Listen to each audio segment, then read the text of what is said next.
Did you know that there are some nonverbal autistic children out there who have been proven to be able to read people's minds? Did you know that? That is the message that the podcast series, The Telepathy Tapes, wants viewers to walk away with. Have you heard of this podcast series called The Telepathy Tapes?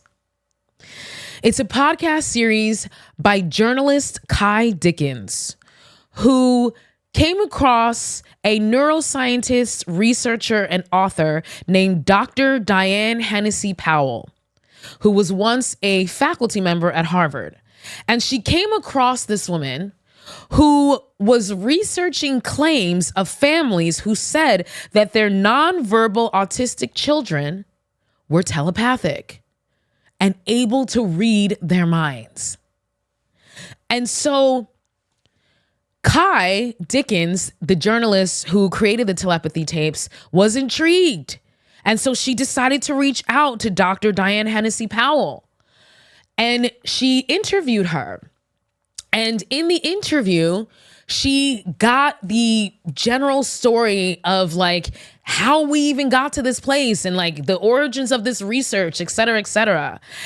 And this is basically what Dr. Diane Hennessy Powell told her. That basically the general overview, you know, every family is different, but this is basically the general similarities in all of their stories. You have these families that had nonverbal autistic children, okay? Meaning that they couldn't speak or they had very, very limited speech, okay? And they were diagnosed as, you know, never being able to learn, you know, the whole rigmarole. They'll never be able to do this. They'll never be able to do that. Ableist this, ableist that, right? And so the parents just assume like, that's it. You know, I got a child who's never going to be past the mental age of 3, blah, blah, blah. And then they came across facilitated communication. Now, this is a controversial communication technique that we actually talked about on this podcast when we did a documentary deep dive on the Netflix documentary, Tell Them You Love Me. So facilitated communication, for those who don't recall, is basically where facilitators, people, help nonverbal people in general, they don't have to be autistic, but in this case they were, nonverbal people communicate using the help of tools like letterboards and iPads, things that they can type on.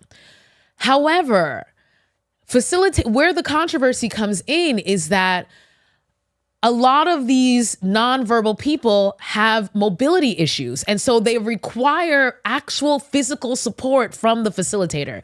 That can look like holding a finger while they point on an iPad at the letters or the words. It can look like holding their wrist. It can look like holding their elbow. The goal is eventually to move from holding their finger, having more of a supportive role, to eventually moving back to the point that you're just touching them on the shoulder, or eventually, as some of the children in this podcast series, they were able to evolve into not needing any type of assistance at all, and being able to type or point independently without any assistance, okay? But the reason why facilitated communication is controversial is because, of course, the question is, when you actually are very hands-on and holding onto their finger, who's to say that you're not the one that's guiding the finger, whether consciously or subconsciously, right? And that was the crux of the Netflix documentary that we talked about. We did a deep dive that, you know, the facilitator communicator of this one student was accused and charged and convicted of, I believe, sexual assault or sexual impropriety with the student, because she basically said that they were in love. Go back and watch that in one of our previous episodes. So that's where the controversy lies. However, like I said, in this series, some of these kids no longer require assistance. They can do it completely on their own and use, the tools to communicate. So what happens when these kids start using this tool to communicate? Their whole entire world opens up. Suddenly we find out that no, they're not stuck at the age of a 3-year-old or a toddler. They're actually extremely smart. And, every child is different. It's not all the same, but this is kind of the trend of the story that she gets. They're super smart. They're interested in all these cool things. They're funny. They're normal. I hate the word normal, but regular, typical human beings, regular degulars, And so they start to be able to communicate with their family members.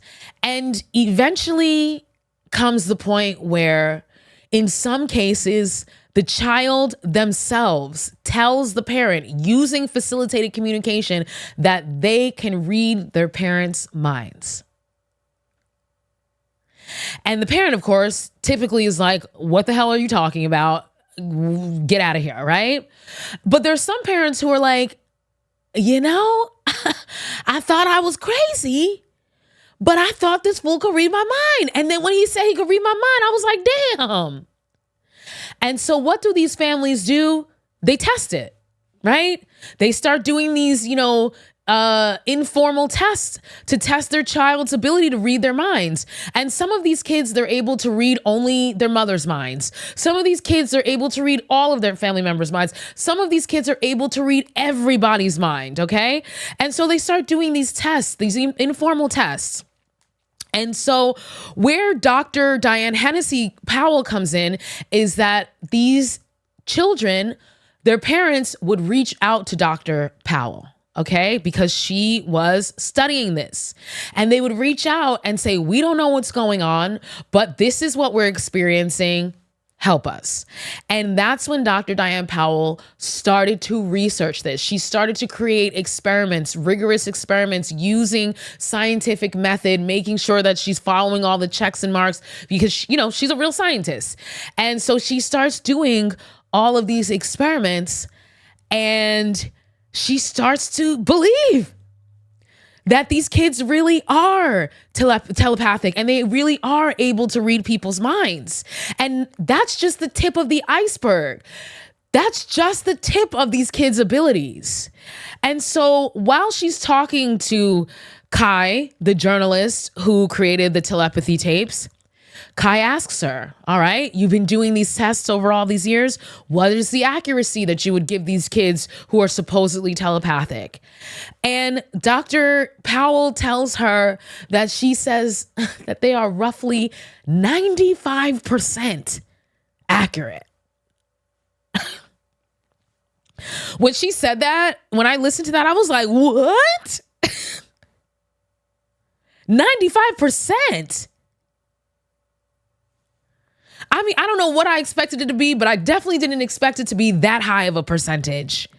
So according to Dr. Diane Hennessy Powell, through her research, she has found that nonverbal autistic children who are claiming to be telepathic, whose families are claiming that they are telepathic and they can read minds, have a 95% accuracy based on her research in reading minds.